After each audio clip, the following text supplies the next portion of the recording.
그 형제들이 예물을 마련하고 갑절의 돈을 자기들의 손에 가지고 베냐민을 데리고 애굽에 내려가서 요셉 앞에 서니라. 요셉은 베냐민이 그들과 함께 있음을 보고 자기의 청지기에게 이르되 이 사람들을 집으로 인도해 드리고 짐승을 잡고 준비하라. 이 사람들이 정오에 나와 함께 먹을 것이니라. 청지기가 요셉의 명대로 하여 그 사람들을 요셉의 집으로 인도하니 그 사람들이 요셉의 집으로 인도되매 두려워하여 이르되 전번에 우리 자루에 들어있던 돈의 일로 우리가 끌려드는도다. 이는 우리를 억류하고 달려들어 우리를 잡아 노예로 삼고 우리의 나귀를 빼앗으려 함이로다 하고 그들이 요셉의 집 청지기에게 가까이 나아가 그 집 문 앞에서 그에게 말하여 이르되 내 주여 우리가 전번에 내려와서 양식을 사가지고 여관에 이르러 자루를 풀어본즉 각 사람의 돈이 전에 그대로 자루 아귀에 있기로 우리가 도로 가져왔고 양식 살 다른 돈도 우리가 가지고 내려왔나이다. 우리의 돈을 우리 자루에 넣은 자는 누구인지 우리가 알지 못하나이다. 그가 이르되 너희는 안심하라. 두려워하지 말라. 너희 하나님 너희 아버지의 하나님이 재물을 너희 자루에 넣어 너희에게 주신 것이니라. 너희 돈은 내가 이미 받았느니라 하고 시몬을 그들에게로 이끌어내고 그들을 요셉의 집으로 인도하고 물을 주어 발을 씻게 하며 그들의 나귀에게 먹이를 주더라. 그들이 거기서 음식을 먹겠다 함을 들었으므로 예물을 정돈하고 요셉이 정오에 오기를 기다리더니 아멘. 정오의 빛이라는 것은요, 낮 12시를 말하는 거죠. 낮 12시에 그 빛이라고 하면 그늘이 지지 않는 빛을 의미합니다. 빛과 어두움이 항상 공존한다라는 것은 뭐 정한 이치고 과학적 사실이지만은요, 정오의 빛만큼은 물론 그림자가 없다는 건 아니에요. 그림자가 없다는 것이 아니라 정오의 빛은 가장 밝은 빛을 상징하는 또한 우리 신앙의 빛을 의미하는 부분이기도 하다라는 것이죠. 그런 의미에서 오늘 정오의 빛을 다 기다리시는 복된 저와 여러분들이 다 되기를 주의 이름 간절히 소원합니다. 우리 옆에 계신 분들을 하게 우리 서로 고백합시다. 빛이 이미 내 곁에 오셨습니다. 할렐루야. 맹구가요, 자기 집에 도둑이 든 걸 몰랐어요. 참 아둔한 사람이죠. 경찰서에서 전화가 오고 나서야 집에 도둑이 든 걸 안 거예요. 경찰서에 좀 오실 수 있나요? 그래서 왜요? 제가 무슨 죄를 저질렀길래요? 아니요, 그게 아니라 도둑을 잡았는데 대개 집에도 들렸다 갔다는 거예요. 그제서야 자기 집에 도둑 든 걸 알았으니 이 도둑이야말로 그야말로 신출귀몰한 도둑 아니겠습니까? 그래서요, 한 걸음에 경찰서를 갔어요. 그래서 이 조서를 다 꾸몄는데 가도 되냐는 거예요. 가도 된다고 하는 거죠. 가만히 생각해 보니까 그냥 갈 수가 없는 거예요. 지금 그 도둑이 여기 유치장에 있습니까? 그랬더니 예, 있습니다. 만나볼 수 있을까요? 아니, 왜요? 조서 다 꾸며가지고 이제 결과만 기다리면 되는데 굳이 만나실 필요는 없는데요. 아니, 꼭 만나고 가야겠습니다. 꼭 만나고 가야 된다니 어떻게 해요? 그 청을 들어줬지요. 자, 도둑과 이 맹구가 마주 앉았습니다. 이 도둑이야 고개를 푹 수그리고 있었겠지요. 자, 그런데 이 맹구의 표정과 그 시선은요, 원망의 시선이 아니었어요. 자, 무엇을 말했을까요? 멍청한 도둑이라고요? 자네, 우리 집에 어떻게 몰래 들어올 수 있는가? 나는 밤마다 실패하는데, 나는 몰래 들어가려고 할 때마다 항상 들키는데 그 비결을 좀 알려주시오 라고 했다는 거예요. 참 배울 게 도둑에게도 있었던 것 같습니다. 여러분, 혹시 사람의 마음을 얻기 위해서 노력해 보신 적 있으십니까? 우리는 사회적인 동물이기 때문에 물론 아부하고 아첨하는 것이 아니라 할지라도 인간관계를 맺기 위해서는요, 때로는 이 사람과의 관계 속에서 저 사람에게 내가 더 잘 보였으면 좋겠다라는 그런 마음도 혹 있기 마련이죠. 그걸 전 나쁘다라고 생각하지는 않습니다. 근데 그런 사회적인 모습들은요, 어려서부터 어떻게 보면은 익혀왔던 걸 수도 있어요. 어린 자녀들은요, 부모의 마음을 얻기 위해 애를 씁니다. 왜요? 부모의 마음에 들면 자기한테, 그렇죠. 용돈부터 시작해서 선물부터 시작해서. 저희 애들도 지금 이제 시험 기간이다 보니까 아예 처음부터 그렇게 얘기해. 나 시험 잘 보면 뭐 해줄 거야? 야, 시험 잘 보는 거야 네 인생이지. 그걸 내가 꼭 잘 본다고 내가 뭐 해줄 필요가 있냐 그랬더니, 그래도 내 노력에 대한 보상을 받아야 될 거 아니야. 참 기가 막혀요. 그쵸? 야, 그건 네가 알아서 잘해야 되는 거 아니냐? 이제 그렇게 얘기를 하는데, 맞습니다. 목적이 있는 행동을 하게 되더라라는 것이죠. 또 우리가 커가면서 성장하면서 때로는 친구의 마음을 얻기 위해서도 행동할 때가 있습니다. 사회생활을 하면서 뭐 말할 것도 없죠. 또 윗사람의 눈치를 보기도 하고, 때로는 그 사람에게서 내가 원하는 무언가를 얻어내기 위해 잘 보이거나, 또는 뭘 주죠? 그렇죠. 한 번밖에 모르신 거 보니까 우리 다 해본 적이 없으신 것 같아. 예? 뇌물을 주거나, 예, 그렇습니다. 물론 그러면 안 되죠. 자, 이 모든 것들을 앞서 이야기한 것처럼, 이 도둑한테도 가갖고요. 야, 비결이 뭐냐? 도대체 나는 밤마다 들어가려고 할 때마다 우리 집사람한테 걸리는데, 그렇게 몰래 들어오는 그 비결 좀 알려다오. 우리가 이거를요, 인생의 노하우라고 여길 때가 참 많아요. 여러분, 누군가에게 잘 보이고 또 그런 방법이 먹혀 들어가는 것, 그렇게 풀려가는 인생이 결코 좋은 인생, 행복한 삶이라고 우리는 말할 수 있을까요? 물론 세상 사람들은 오케이, 어쨌든 간에 그렇게 해서라도 내가 원하는 것을 얻는다라고 한다면 좋은 것 아니냐? 그것이 행복한 것이 아니냐라고 말할 수 있지만은, 성경은 우리에게 말합니다. 그렇지 않다라고 이야기하죠. 그러면 인생의 문제를 해결받기 위해서, 또는 도움이나 우리가 삶의 목표를 달성하고 뜻을 이루기 위해서 무엇을 해야 되는가? 어떻게 해야 되느냐라고 할 때 성경은 말합니다. 하나님께로 가라. 하나님께로 가라.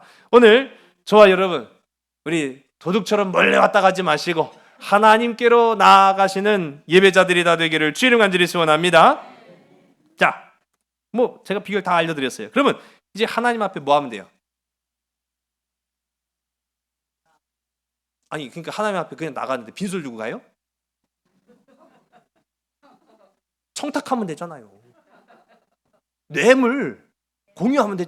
뇌물 청탁 그거 가진 방법으로 우리 하나님을 어떻게든 구워 삶아가지고 내 목적을 이루게 하면 되는 거죠. 그렇죠? 맞습니다. 결정적 요인이 뇌물의 양에 달려있는 거 아니겠어요? 아니에요? 생각 안 해보셨구나. 그렇죠. 뇌물의 질. 그렇죠. 정확한 지적이에요. 뇌물의 질이 중요하죠. 괜히 성경 가운데 점 없는 것이나 흠 없는 것을 구별할 이유가 딱히 뭐 있겠습니까? 뇌물의 질이죠. 맞죠?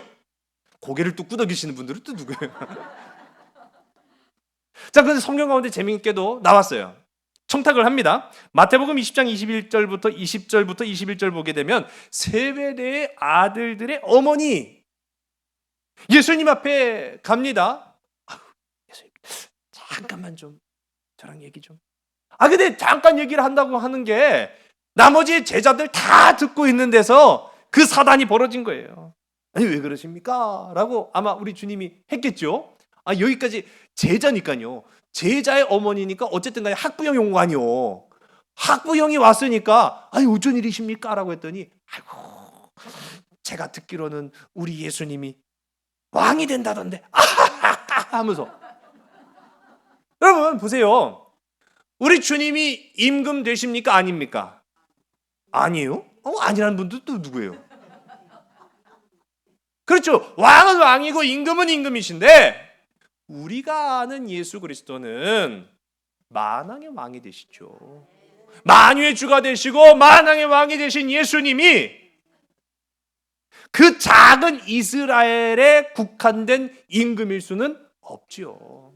근데 이 세베대의 아들들의 어머니는 이 땅 이스라엘의 임금이 될 것으로 착각하고 예수님한테 청탁하러 온 겁니다.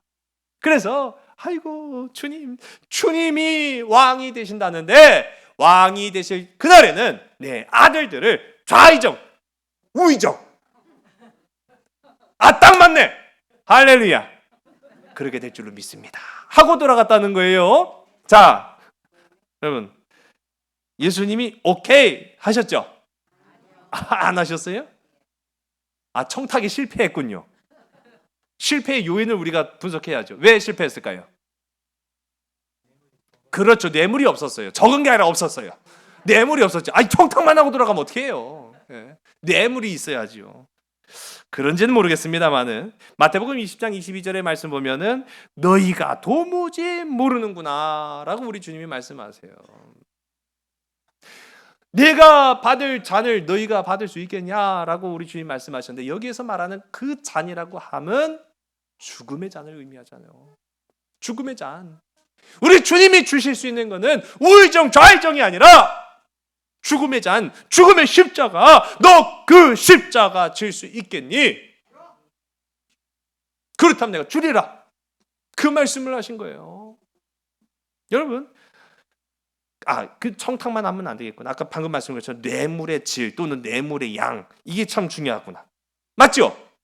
그 결론에 이르게 되는데 성경 가운데 또 재미있는 부분이 나와요. 미가서 6장 6절서부터 7절의 말씀을 우리 화면을 우리 함께 보시고 읽습니다. 시작. 내가 무엇을 가지고 여호와 앞에 나아가며 높으신 하나님께 경배할까? 내가 번제물로 1년 된 송아지를 가지고 그 앞에 나아갈까? 여호와께서 천천의 순양이나 만만의 강물 같은 기름을 기뻐하실까? 내 허물을 위하여 내 맏아들을 내 영혼의 죄로 말미암아 내 몸의 열매를 드릴까? 아멘.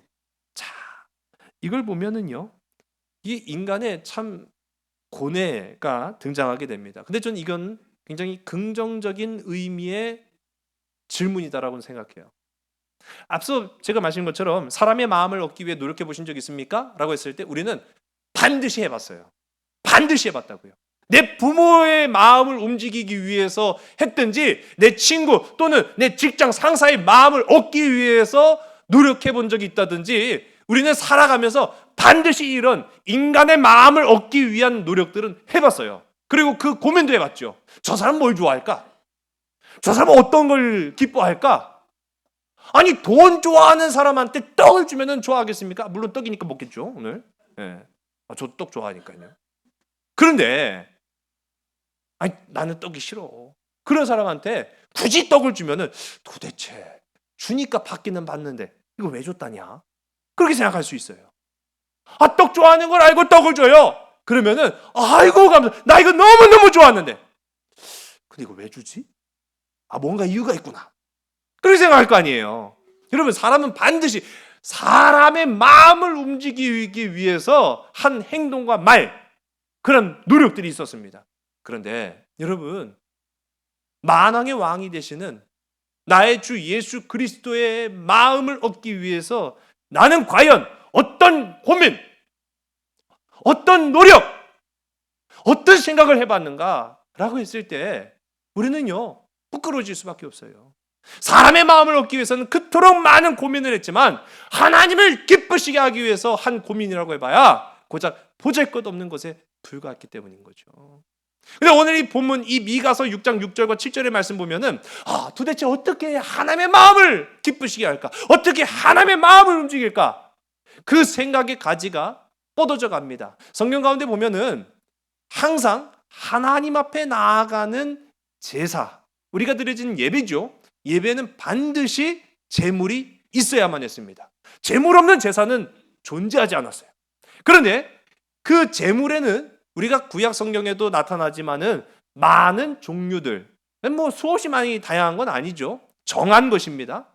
그 정한 그 종류들의 제물이 언급되어져 있는데 우리가 아는 바 최상의 등급은 바로 어떤 제물이죠? 소. 그렇죠. 뭐요? 산제사요? 자, 그건 너무 지나치니까. 자, 송아지 맞습니다. 근데 이제 좀 그보다 조금은 밑에 단계. 그 다음에 어떤 제물을 드리는 것이 좋죠? 양 또는 염소.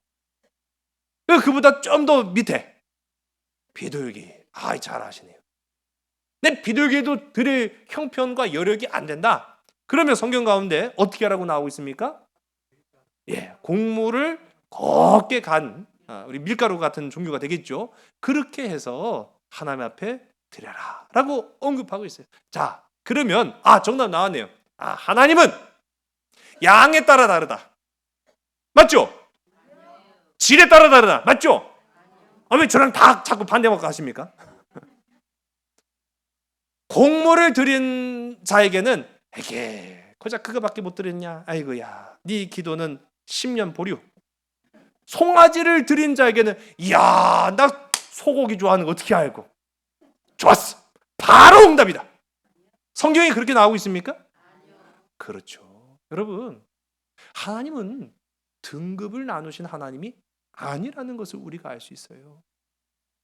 그 형편과 환경을 염려하여 고려하시는, 배려하시는 인격적인 하나님이시지, 송아지라고 해서 더 좋아하시고 고운 가루 또는 비둘기를 드렸다고 해서 이거밖에 안 되냐라고 하시는 하나님이 결코 아니심을 우리가 알죠. 그런데 이 미가서에 나오는 사람은요, 고민을 하는 거예요. 하나님이 무엇을 드릴까? 1년 된 송아지 최상급이죠. 아니야, 이보다 더 양으로 한번 승부해보자. 천천의 순양을 드리자. 아니다, 그보다 만만의 기름을 하나님께 드리자. 아니야, 오늘 본문에 오늘 우리가 함께 방금 읽은 말씀 가운데 보면은 내 허물을 위하여라고 말하고 있어요. 내 허물이란 게 뭐예요? 죄죠, 죄. 여러분, 지난 시간에도 이렇게 함께 나왔지만은 내 노력과 내 판단과 내 삶의 결과로는 씻을 수 없는 이 죄라는 허물. 이 죄의 허물을 내가 씻기 위해서는 내 몸의 열매. 내 몸의 열매가 뭐예요? 자식을 드린다는 거예요. 인신공양. 성경 가운데는 인신공양의 사례가 있었음을 언급합니다. 그러나 물론 그건 하나님이 원하시는 것도 하나님이 뜻하신 것도 아니죠. 이건 다 사람의 생각인 거예요. 더 좋은 걸 드려야지. 더 많은 걸 드려야지. 더 귀한 걸 드려야지. 누구 기준으로요? 내 기준으로. 내 기준으로 그렇게 하면은 될 것으로 착각하니까 문제가 생기는 거예요. 하나님의 기준이 아니에요. 하나님의 뜻이 아니라는 거죠. 사람의 뜻이 문제를 발생시킨다라는 것을 우리가 보게 됩니다. 그렇다면 이제 우리는 그 생각의 가지가 어디까지 뻗어져 나야 되느냐? 그럼 과연 하나님은 무엇을 원하시는가? 하나님은 뭘 원하시는가? 우리 옆에 계신 분들한테 우리 한번 고백해봅시다. 하나님은 뭘 원하실까요? 뭘 원하십니까? 서로 사랑하라. 또 뭘 원하실까요? 여러분, 이미 우린 답을 알고 있어요. 아까 전에도 얼핏 말씀하신 것 같은데 하나님은 나 자신을 드리기를 원하십니다. 내가 주님 앞에 나아가야 됩니다. 여러분, 내가 주님 앞에 나아가서 철저하게 주님의 마음을 알려고, 주님의 마음을 깨달으려고 발버둥칠 때 비로소 하나님의 마음이 내 마음 가운데 다가오게 되는 거예요. 마치 정오의 빛처럼 나를 쫙 비추시는 거예요. 내 생각으로는, 내 판단으로는, 내 기준으로는 1년 된 송아지, 천천의 순양, 만만의 기름, 내 인생의 열매인 자식을 드리면은 될 줄 알았는데 아니다라는 거죠. 하나님은 나를 받기를 원하시는구나. 여러분, 오늘 본문의 말씀은요, 하나님께서 무엇을 원하시는지를 깨닫는 그 과정이 이 요셉과 야곱의 자녀들의 그 이야기들을 통해서 우리에게 드러나고 비춰지고 있다라는 사실입니다. 결코 뇌물의 크기도 청탁의 내용도 아니라 하나님이 정말로 원하시는 그 본질적인 것, 기준이 되는 것, 바탕이 바탕이 되는 것이 무언가를 오늘 우리가 함께 읽은 이 말씀 가운데 보게 된다라는 거죠. 우리 지난 시간에 우리 함께 살펴본 것처럼 기근의 문제가 그들을 발목 잡았어요. 그리고 그뿐만이 아니라 시몬이 붙잡히는 해결할 수 없는 문제 앞에서 그들은 발만 동동 구를 수밖에 없었습니다. 그러나 이 문제를 해결하기 위해서는요, 반드시 해결이 될 몇 가지가 있죠. 우선적으로는 아버지 야곱의 마음을 어쨌든 간에 이해를 시켜야 돼요. 설득을 했어야 됐어요.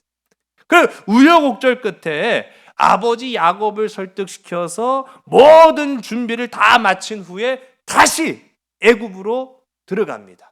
왜냐하면 식량도 다 떨어졌거든요. 오늘 본문의 말씀이 그래서 시작이 되는 거예요.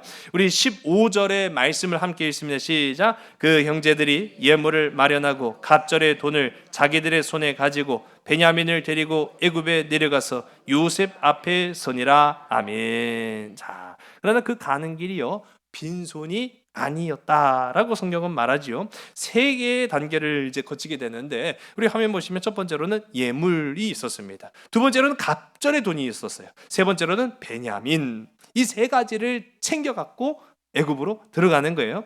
우리 예물 같은 경우에는 우리 앞선 11절에도 그 종류가 나와. 유향꿀, 향품, 모략, 유향나무, 열매, 갑, 복숭아, 뭐 그런 것들을 가져갔는데 많지도 않아요. 지금 다 굶어 죽게 생긴 사람들이 뭘 많이 가져가요. 그 성경에도 조금.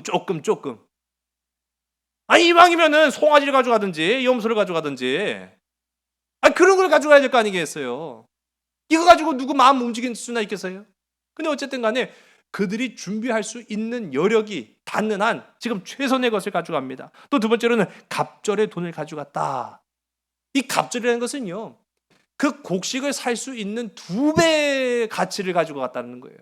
왜 그렇습니까? 오늘 본문에도 나오지만은 전번에 곡물 사갖고 온 줄 알았더니 자루마다 다, 그렇죠, 돈이 들어가 있는 거예요. 내가 준 돈이 그대로 들어가 있으니 이거 오해 살 법도 한 일 아니겠어요? 그러니까 그것까지 포함해서 갑절의 돈, 그리고 마지막으로는 베냐민을 가져갔다라기보다는 데려갔죠. 베냐민을 데려가는 이런 모습들을 우리가 보게 돼요. 자, 이러한 준비로 짐작컨대 우리가 알 수 있는 게 있어요. 여러분, 이 요셉의 형제들은 뭘 가져가야 되는지를 확실히 알아요, 몰라요? 알아요, 몰라요? 우리가 그런 거 있잖아요. 뭘 좋아할지 몰라서 다 준비했다고. 그건 하는 말입니다. 모르는 거예요. 당신이 뭘 좋아할지 몰라서 다 준비했어. 그거 사실은 모르는 거거든요. 뭐가 걸릴지 모르니까 뭐 그렇게 한다는 얘기인데 모르는 거예요. 지금 요셉의 형제들은 이 당사자가 요셉인 걸 모르죠. 일단 그 사람의 마음을 움직여야 될 거 아니에요. 그 사람의 마음을 움직이고 그 사람을 어떻게든 설득하기 위해서 그 사람이 좋아하는 걸 가져가야 되는데 그게 뭔지를 모르니까 이것도 저것도 다 가져갈 거예요. 여러분, 근데요, 우린 답을 이미 알고 있다고 말씀드렸죠. 뭐만 가져가면 돼요? 돈이죠. 베냐민만 가져가면 돼요?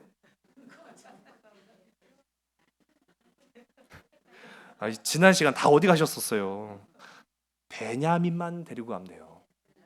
요셉이 요청한 거는 베냐민만 데리고 오라고 한 거예요. 베냐민. 여러분, 하나님의 말씀이 복잡하고 어렵지 않습니다. 하나님의 말씀이 복잡한 게 아니라 우리의 생각이 복잡해진 거예요. 하나님은 명확하고 분명하게 말씀하셨는데 우리는요, 이렇게 하면 좋아하실까? 저렇게 하면 좋아하실까? 내 기준, 내 판단, 내 생각, 내 고집대로 하다 보니까 점점 우리의 인생의 문제를 더 복잡하게 만드는 것은 바로 우리 자신이었다라는 사실이죠.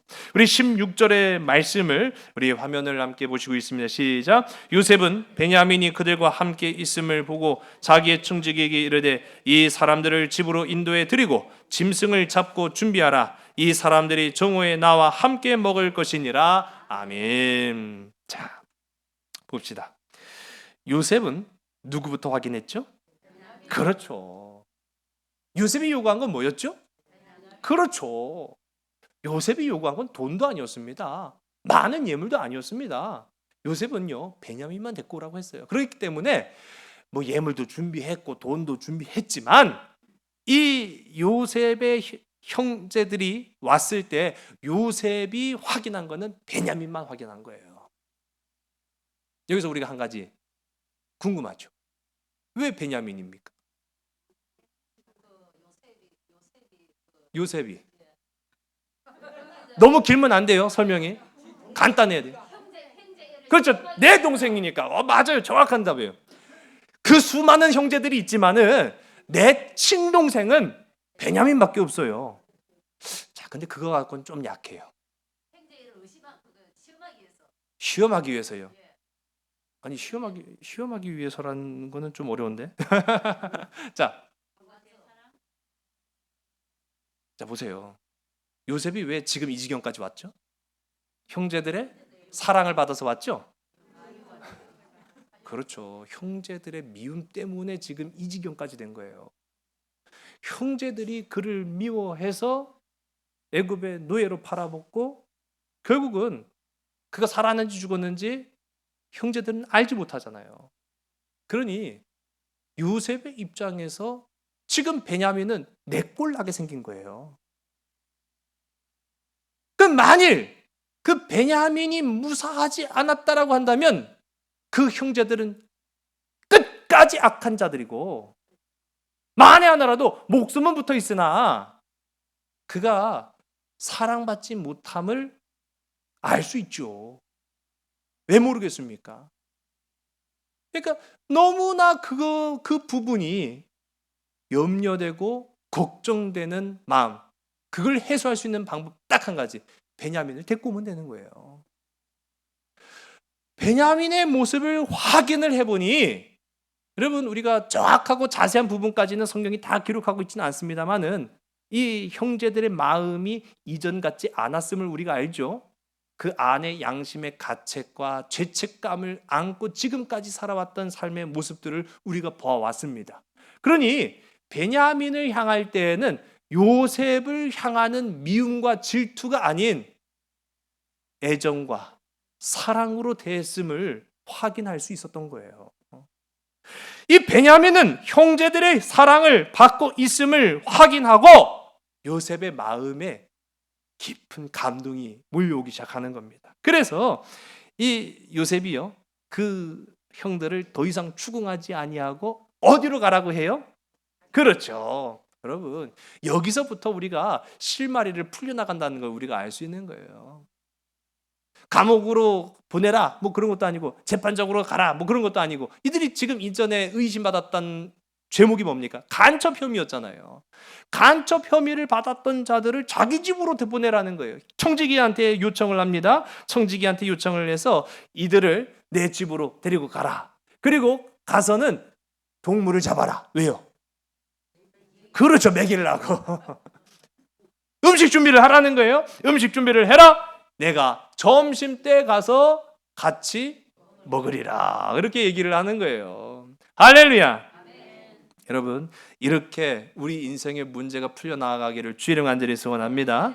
자, 그러나 이 형제들의 상황은 그렇지가 않아요. 우리 17절과 18절의 말씀을 함께 읽습니다. 청지기가 요셉의 명대로 하여 그 사람들을 요셉의 집으로 인도하니 그 사람들이 요셉의 집으로 인도되매 두려워하여 이르되 전번에 우리 자루에 들어있던 돈의 일로 우리가 끌려드는도다. 이는 우리를 억류하고 달려들어 우리를 잡아 노예로 삼고 우리의 나귀를 빼앗으려 함이로다 하고 아멘. 그래서 어떻습니까? 대접 달라진 거죠. 대접이 지금 갑자기 달라졌어요. 전에는 간첩으로 의심받아 갖고 막 몰아가더니 지금은요 집에 가서 동물도 잡고 내가 밥도 같이 먹고 하겠다는 얘기를 딱 들으니까 어떻습니까? 와, 내 마음이 녹는구나. 그래요, 안 그래요? 왜 안 그래요? 안 그래요? 이상하네요. 제가 그런 생각을 했어요. 지난번에도 제가 그런 말씀을 전에 잠깐 드린 적이 있어요. 우리는 하나님의 자녀들입니다. 그리고 예수 그리스도의 제자들입니다. 이 땅 가운데 복음을 전할 사명자들입니다. 우리가 가장 보고 가장 만나고 그리고 가장 함께하고 싶으신 분이 바로 누구예요? 그렇죠. 하나님이죠. 근데 여러분 눈앞에 하나님 딱 하고 나타나 보세요. 어떨까요? 그럼 사망이에요. 가슴이 덜컹하면. 그렇죠. 맞아요. 정확한 표현이에요. 우리가 그렇게 하나님 보고 싶어요. 하나님 만나게 해주세요. 하나님 내 앞에 나타나주세요. 그럼 하나님 딱 너무 하고 죽어요. 감당할 인생이 없어요. 감당할 인생이. 죄 많은 인생으로서는요, 하나님을 마주할 용기가 있는 사람이 존재하지 않습니다. 지금 이들의 상황이요, 간첩 혐의를 받던 사람들에서 이제는 손님, 왕 같은 손님 대접받는 사람으로 완전히 180도 달라졌는데, 그들의 마음은요, 기쁘고 행복하고 안심이 되는 게 아니라 두렵고 떨리는 마음이 앞섰더라 하는 것이죠. 1992년에 문화일보에 나온 그 기사 내용인데요, 72세의 할머니가 매주 복권을 삽니다. 그러다가 이 복권이, 그러니까 매주 사다 보니까요, 이 할머니가 뭐 매주 의례껏 그냥 뭐 주일마다 사니까 이 복권을 사면은 때로는 잊어먹기도 하고, 때로는 뭐 확인을 본인이 하는 게 아니라 손자들을 시키기도 하고, 그렇게 한 거예요. 근데 그 주에 산 복권이 당첨된 거예요. 30억. 별로 안 놀라시는 거 보니까 뭐 30억 정도예요. 그렇게 생각하시는지 모르겠는데 30억에 당첨된 것을 알고 깜짝 놀란 거죠. 그런데 이 할머니, 72세의 할머니가 지병이 있습니다. 심장이 약해요. 이 사실을 알리면 심장마비가 올까봐 자녀들이 걱정이 된 거예요. 그래서 이들이 머리를 싸맨 끝에 우리가 알려줘도 깜짝 놀라실 거다. 그러니 가장 편안하고 가장 부드럽게 알려줄 수 있는 분한테 한번 이 소식을 대신 맡기자라고 한 것이 목사님한테 찾아간 거예요. 목사님, 이러이러하니 목사님이 우리 할머니한테 자초지종을 설명하고 30억이 당첨됐다는 사실을 알려주면 좋겠습니다. 아니, 목사님으로서도 좋은 일 아니겠어요? 할머니와 함께 있는데, 할머니 혹시 복권에 당첨되면 어떤 기분일까요? 그랬더니요, 아이고 목사님, 안 돼봐서 몰라요. 그러시는 거예요. 이 목사님 알잖아요. 할머니 당첨되셨다고. 근데 그 말을 직접 못하니까, 아니, 복권에 만일 할머니가 당첨되셨다라고 하면 할머니는 어떻게 하시겠습니까? 그렇게 묻자, 그럴 일이 있겠슈. 또 그러시는 거예요. 충청도 분이신가 봐요. 그래서 어쨌든 간에, 아니 할머니, 정말로 할머니가 복권에 당첨됐어요. 그럼 진짜 이제 어떻게 하실 거냐고요. 그랬더니, 아유, 목사님이 다 가져요. 고개를 들고 보니까 목사가 심장마비로 쓰러졌다는 거예요. 정말 죽어야 될 사람이 누군지는 모르겠습니다만, 여러분, 아니 좋은 일인데, 기쁜 일인데, 행복한 일인데, 즐거운 일인데 두렵다고요? 떨린다고요? 여러분, 이 일 안 당하면서 우리 모르는 거예요, 사실. 지금 요셉의 형제들은 자신의 상황이 어떻게 돌아가는지도 지금 이해를 못하고 있는 상황이에요. 어디론가 끌려가고 있는 것 같은데 두려움이 막 앞을 가리는 거예요. 그러면서 자기들끼리 얘기하는 거예요. 야, 우리 지난번 일로 인해서 우리가 지금 형장으로 가나 보다.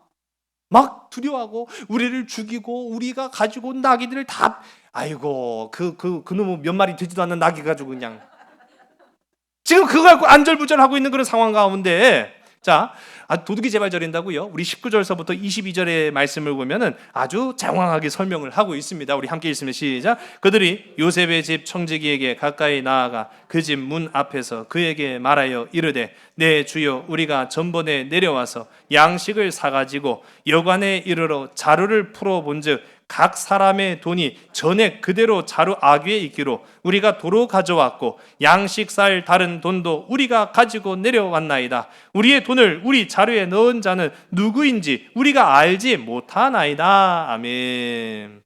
아주 정확하면서도 구구절절한 변명을 하고 있는 거죠.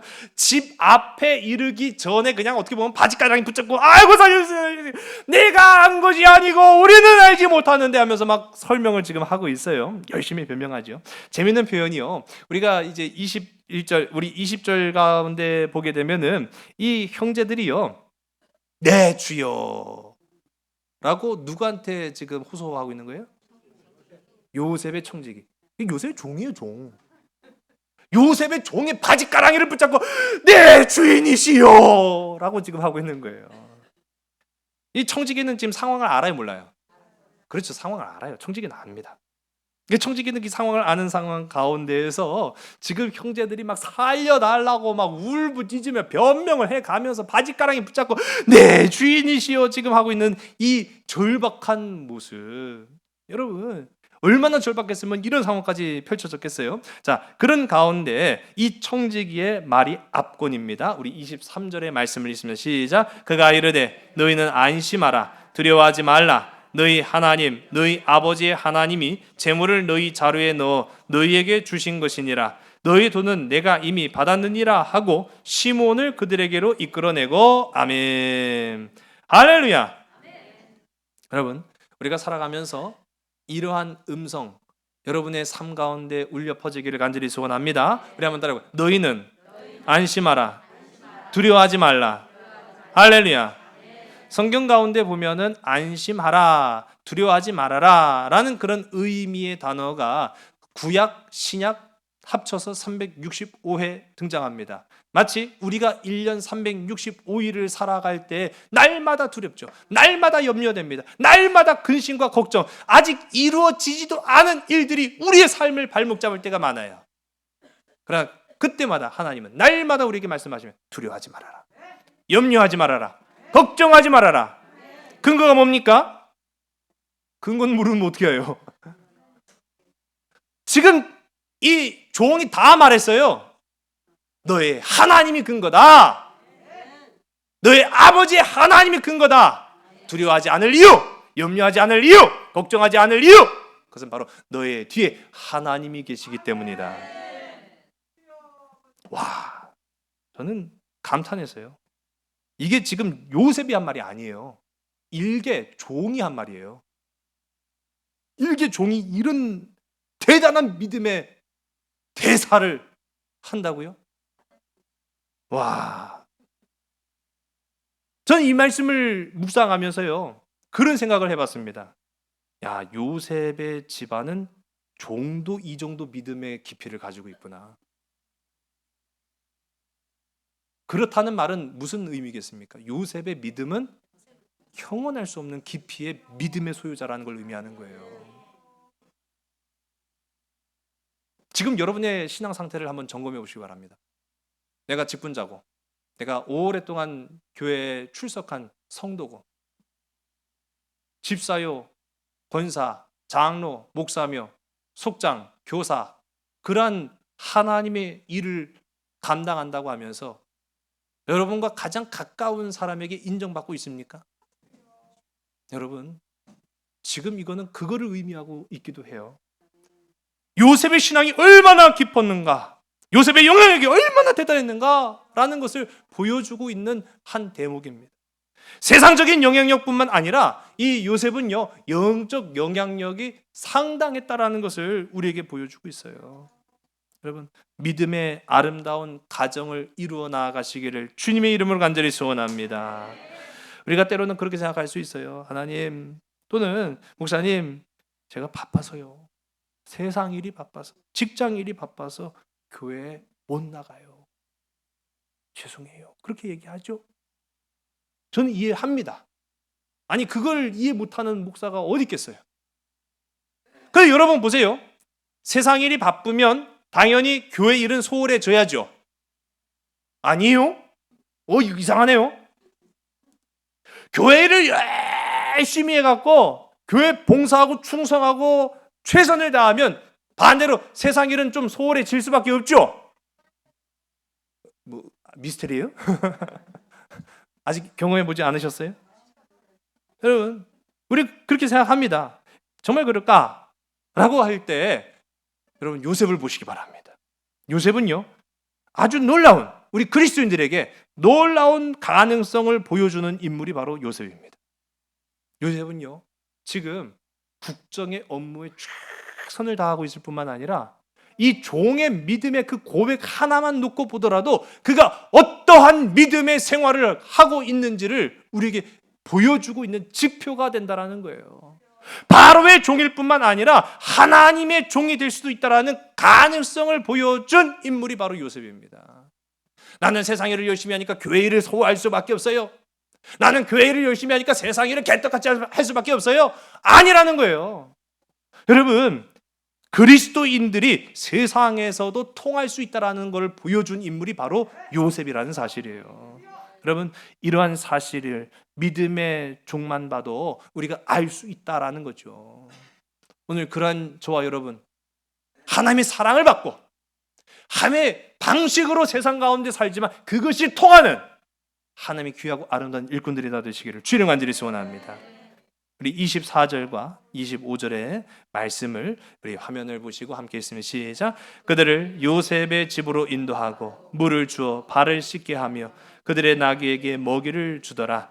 그들이 거기서 음식을 먹겠다 함을 들었으므로 예물을 정돈하고 요셉이 정오에 오기를 기다리더니. 아멘. 자, 이전에 우리가 함께 읽은 말씀 가운데 보면은 아마도 그 시간에 맞춰서 이들이 요셉의 집에 도착하는 시간과 맞추어서 감옥에도 이미 전가를 보냈을 거예요. 그래서 시므온도 같이 풀려나서 이 집으로 향해서 왔습니다. 그 자리에 만난 거예요. 시므온의 생사가 일단 확인이 됐어요. 그들의 마음에 어느 정도 평안함이 찾아왔겠죠. 그리고 발 씻을 물을 줍니다. 여러분, 죽일 놈을 발 씻을 물을 주겠어요? 아니죠. 여러분, 이거는 중동의 가장 중요한 예법 중에 하나예요. 그러니까 손님이 내 집에 오면은 귀하든 귀하지 않든 간에 반드시 발 씻을 물을 줍니다. 근데 죽일 놈이라면 예외죠. 아니, 죽일 놈을 굳이 왜 발 씻을 물을 줘야 했어요? 그러니까 발 씻을 물을 줬다라는 거는 우리를 죽이지 않겠다라는 의미이기도 한 거예요. 왜 또 한 가지, 이전에 그들이 뭘 염려했습니까? 아유, 우리를 죽이고 우리가 타고 온 나귀들을 다 뺏어가면 어떡해? 라고 했는데 그 나귀들에게 먹이를 주고 있습니다. 안심이 된 거예요. 자, 이 안심이 된 이들이 이제 요셉이 총리죠. 뭐 요셉의 이름을 얘기하지 않았겠죠. 총리께서 이제 점심에 맞춰서 오시면 식사할 준비를 하시면 됩니다라고 이야기를 해요. 자, 그러자 이들이 어떤 행동을 합니까? 예물을 정돈하고 땅이 엎드렸어요? 요셉이 오기를 기다렸다라고 이야기하죠. 자, 이 표현이 굉장히 재밌는 거예요. 그들이 지금 가져간 게 물건이 많아요. 그 뭐 많지는 않아도 아무튼 종류는 다양합니다.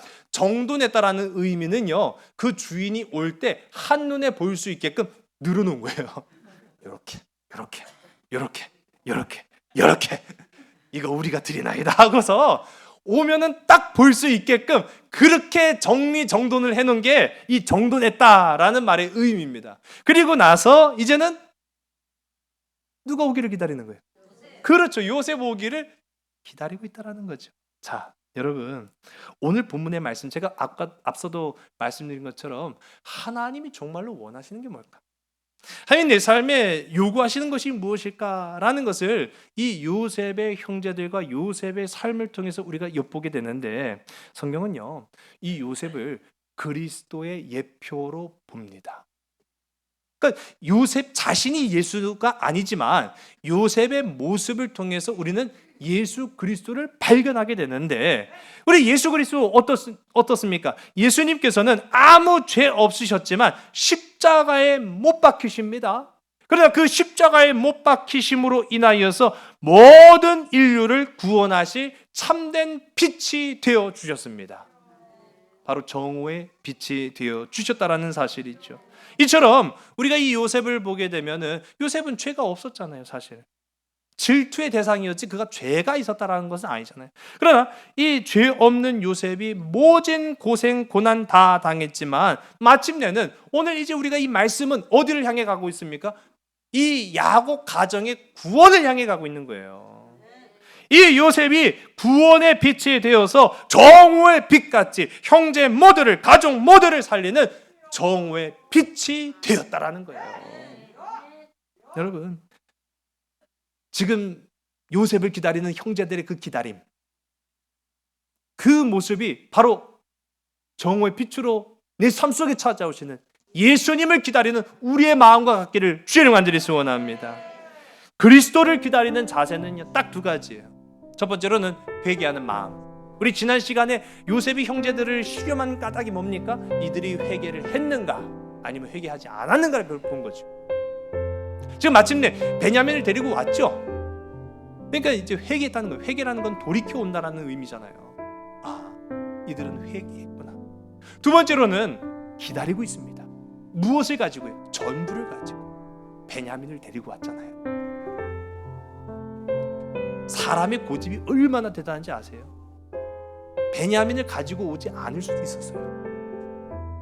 은금과 많은 예물과 돈은 가지고 왔어도 베냐민 데리고 오지 않을 수도 있었어요. 왜요? 그게 사람의 판단이기 때문이에요.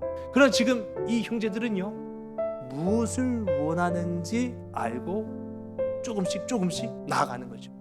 베냐민은 야곱의 전부였습니다. 그래서 전부를 드리는 그 마음으로 주를 기다릴 때 그 삶 속에 광명의 빛이 비추어지는 줄로 믿으시기 바랍니다. 오늘 저와 여러분의 삶에 이 말씀을 우리 한 줄 동안 적용하시길 간절히 소원합니다. 하나님이 원하시는 건요, 전부를 드리는 마음이에요. 하나님이 원하시는 건 하나님께로 돌아오는 삶입니다. 우리 앞서서 미가서 6장 6절과 7절에 하나님 뭘 원하실까? 1년 된 송아지일까? 아니면 천천의 순양일까? 아니면 만만의 기름일까? 아니면 내 맏아들을 하늘 앞에 드릴까? 그가 마침내는 하나님께서 은혜를 허락하여 주시사 깨닫게 하십니다. 우리 미가서 6장 8절의 말씀을 우리 화면과 함께 읽습니다. 시작. 사람아, 주께서 선한 것이 무엇임을 내게 보이셨나니 여호와께서 내게 구하시는 것은 오직 정의를 행하며 인자를 사랑하며 겸손하게 내 하나님과 함께 행하는 것이 아니냐. 아멘. 여러분, 하나님이 원하시는 건 송아지도 천천의 양도 만만의 기름도 내 몸의 열매도 아닌 정의를 행하며 하나님을 사랑하며 겸손히 하나님과 동행하며 살아가는 것, 바로 그때에 정오의 빛이 임하게 된다라는 사실입니다. 오늘 이 말씀을 실행하면서 살아가면서 정오의 빛과 항상 함께 하시는 복된 저와 여러분 우리 모두가 다 되기를 주의 이름으로 간절히 소원합니다. 기도하시겠습니다.